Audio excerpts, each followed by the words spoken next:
Yo, yo, yo, yo, it's your boy JB Levi, your coach, your confidant, whatever you want to call me, man. I'm just here for y'all. But, you know, my learnings and my what I go through and experience in life, I just try to share the wisdom that I gain from a lot of stuff. And I gain a lot of wisdom because one thing about wisdom is it's never shrinking if you truly obtain wisdom and you act accordingly, meaning you do the things that wisdom has taught you to do, you're going to grow in wisdom. That's just the facts of it. And so as I just continue to go through my life, I realize a lot of things that I experienced, I would say that I was told, but also that I experienced. Um, my little shirt, I got more chest than that, but my bad. I get a little distracted. My t-shirt look a little jacked up. But anywho, nah, some of the things I experienced in my uh beginning stages of my awakening just led me to a lot of the things that I'm experiencing now. And it's like, I don't know. I think because I used to push a lot of conspiracy theories. I ain't gonna lie. And I think that's a big reason why a lot of people have fear in their minds. Like, all from anime, cartoons, the movies, the TV shows, they all push agendas that we've adopted through different means, and the conspiracies only reinforces it. And conspiracy, if you look up the definition, it's more like a gathering of lies to manipulate the mind or manipulate a person, so to speak. That's kind of what a conspiracy is. So, it's like somebody conspiring against you. They're trying to find ways to make you look like a victim or a villain.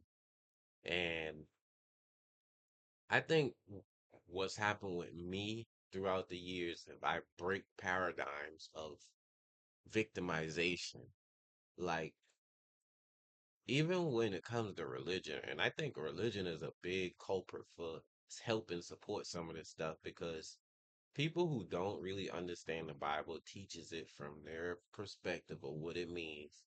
And usually if you have a fear-based mindset, you're gonna you're gonna say things along those lines, and you're gonna make people think that they should fear as well or feel like they should have fear in them. And to say this is quick pointer, God did not create us to have live with fear. So when you adopting these ideas, which are based on human intellect, you're you're you're making life something that is not.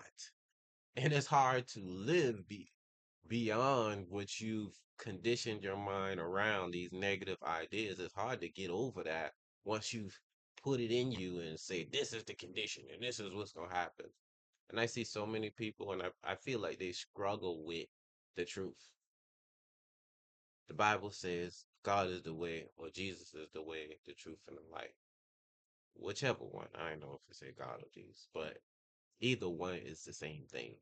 And I think that's why so many people struggle with it, because if you don't get to know God and you don't get to understand who Jesus was to the world, then you're going to have a misperception of the conditions of this world, because he came to set things right. He came to do away with fear and all of these mindsets of diseases and famine. He came to push all that to the back and put him to the front. And this was the design so that you can live freely. He said, man, go read your book. He said he died so that, or he became poor that we may become rich. He became he took sin, the curse, that we may live with the blessing and be free. Like, I know that I went to that down that road, but that sets the foundation for how you get your mind out of this state of thinking like the world is gonna end and this meteor gonna come and they're gonna arrest everybody and they're gonna do this and do that. And it is some of that is true because it's in the book, but We don't, we don't, we don't, everybody's not subject to the same things. Just because somebody else gonna go through that, don't mean you gonna go through it. That's just what it is. And a lot of people have adopted things that it wasn't even intended for them.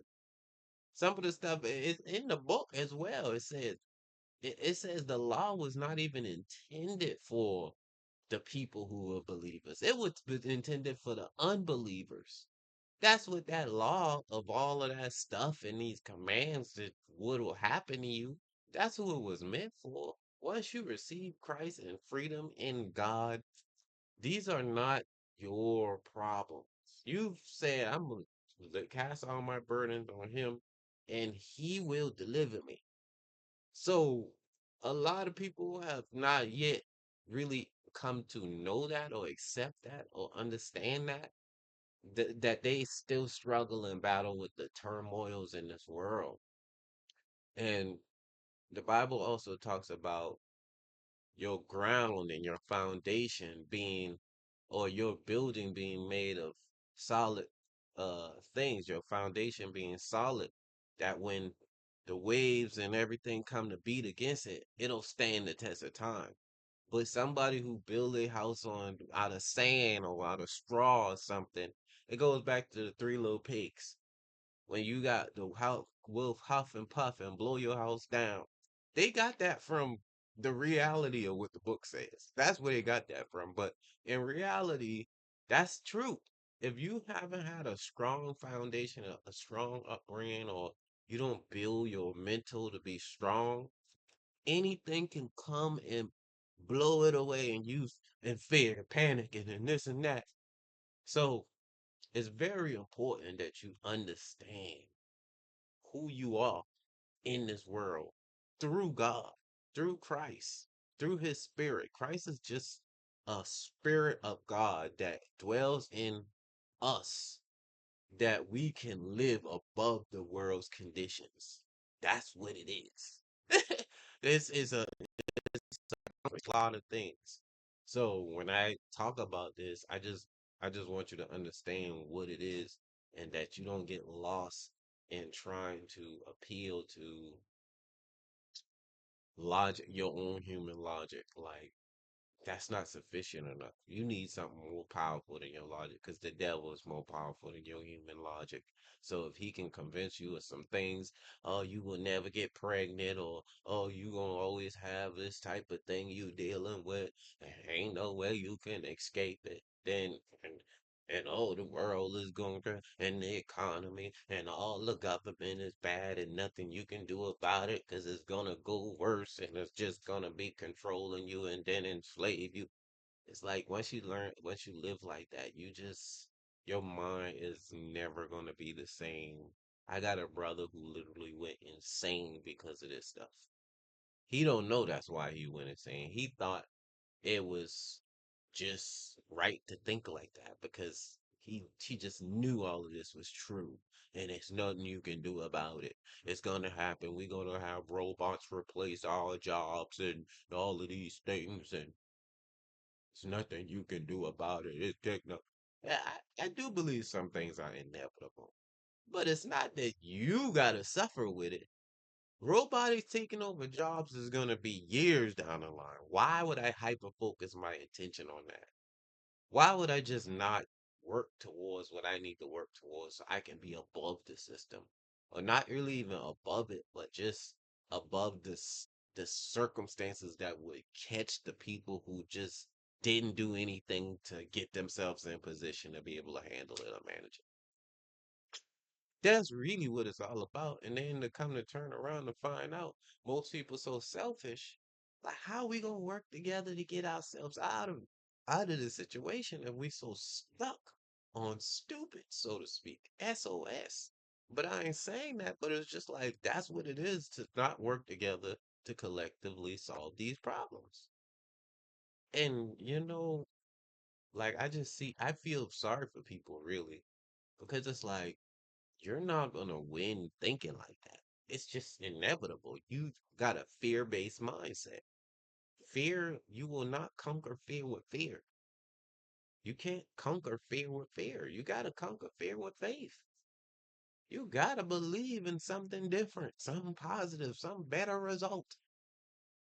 And then, some people just, a lot of church folks just simmer down to the explanation of, well, Jesus is going to return and rapture us up out of here. I mean, when we, so Jesus, let me tell you, put it like this. God is just waiting for things to get so bad so he can take you out of it. That's what he's doing. He's just waiting for it to get bad. That's the plan that's the best plan he got. That's the best plan he left you with. No, don't even get your mind out the cycle. Get your mind, free your mind from that. Take off that helmet that's warping your brain and get to a revelation of information. That's why I'm giving you this. I'm giving you this so you can think outside the box, man. Don't keep yourself locked up in that prison because it ain't fun there. It's like the Matrix, and you fighting a bunch of Smiths, Agent Smiths, and they after you. And the only way you getting out of this, if you believe in the power that is bestowed within you through the Holy Spirit. That's the only way. A lot of people ain't want to hear this. A lot of people ain't gonna want to like get out of it because they feel a sense of satisfaction with it. And that's where God says money, if you can't worship two gods, money and God, you're gonna either cling to one and despise the other. You can't do both. Like you're relying on either this system or God's system, God's kingdom or the kingdoms of this world.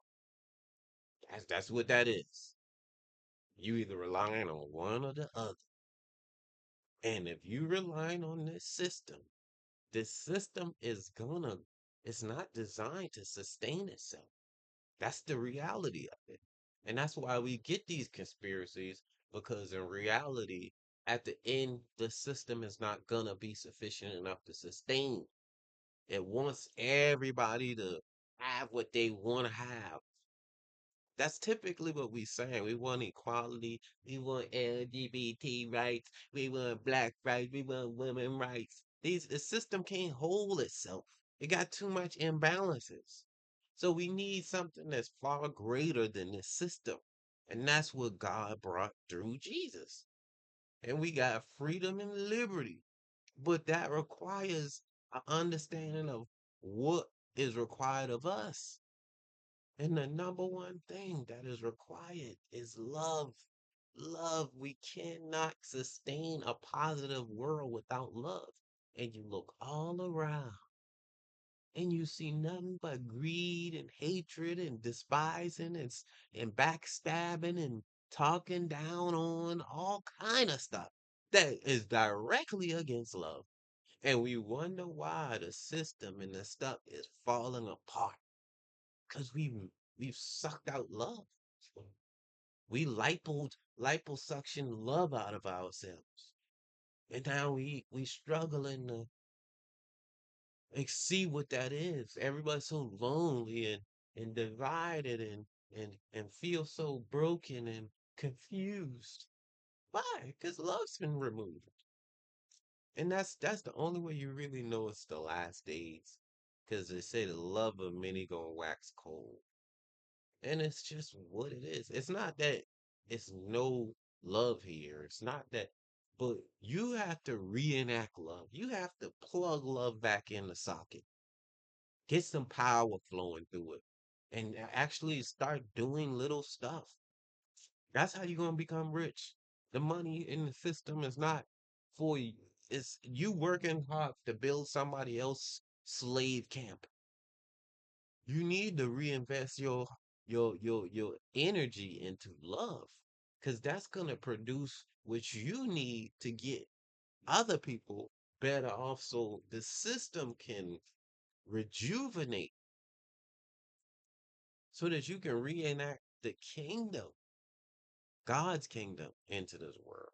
That's why he said, pray my kingdom come, my will be done on earth as it is in heaven. Without love, you ain't gonna even get this stuff. You ain't gonna get it. So it's very important that you understand that assignment. So living in fear will cause you to be selfish. It will cause you to hold out on people. It will cause you to backstab people. It'll cause you to just ignore responsibilities and accountability because you fear what will happen, you fear what will be the result of your reputation if you don't, like, you fearing stuff. And that's just what it is. And I think, you know it'll take a lot for people to just grab a hold of, well, not really to grab a hold of this truth, but just to grab a hold of how to operate this way. Because some of it gonna come with persecution. Some of it gonna come with rejection. Some of it gonna come with people despising you, overlooking you. You're gonna be surprised the people who turn their back on you once you start trying to do something different and you ain't no longer running with the pack. And it's sad, but it's a reality. And don't let that discourage you from being a loving human being. Because at the end of the day, what else matters? If you can express your love, not just for people, but what you believe in, that's good, that's helping humanity, then what's the point of even being here? We were designed to make this world better, not worse, not cope with it at the state that it's in, but to use whatever gifts we got to make the world a better place to be at. Cause sometimes I just ready to go on home. I ain't gonna lie. I'm ready to go and get up out of here. Take me up, Lord. Take me up. I ain't gonna lie. I tired of all of these negligence and all of this backbiting, betrayal, all this hatred. I tired of it. I'm tired of going through this stuff. I've been just telling him earlier today, I'm tired. I don't want to do this no more. But I gotta fight. I gotta do more. I gotta find a way to dig down deeper and do more for people. Get out of my own shell and out of my own box and get out there and do some work. Do something different. Change, really get in there and start scaffolding and doing stuff that deep, deep tissue work, not just surface work, not just talking and running your mouth. Do something that actually matters. Go talk to a government official or mayor. Go talk to your city officials. Go talk to leaders. Sometimes we ignore that that's even possible. That's because fear. That's because we don't think beyond what we've been used to seeing. And we just built up a mindset around, oh, well, the conditions are the conditions, and ain't nothing we can do about it. It's just gonna happen either way. And we ain't got no choice but to just endure it. By that time, you gonna be back in slavery. We didn't get out of slavery by thinking like that. Somebody had to have a revolutionary mindset to say, we should not be going through this. We should not have to deal with this. You gotta get a rebel mindset. You gotta get a mindset of, I'm entitled to some good. I ain't got brought in this world to suffer. I'm entitled to experiencing the good life.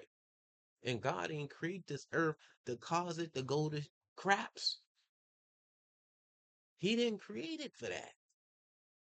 So I gotta get some integrity about myself enough to say, hey, I'm not gonna deal with this as is. I'm gonna solve some of these problems. And if I gotta die trying, that's what I'm willing to do. Because what else is there?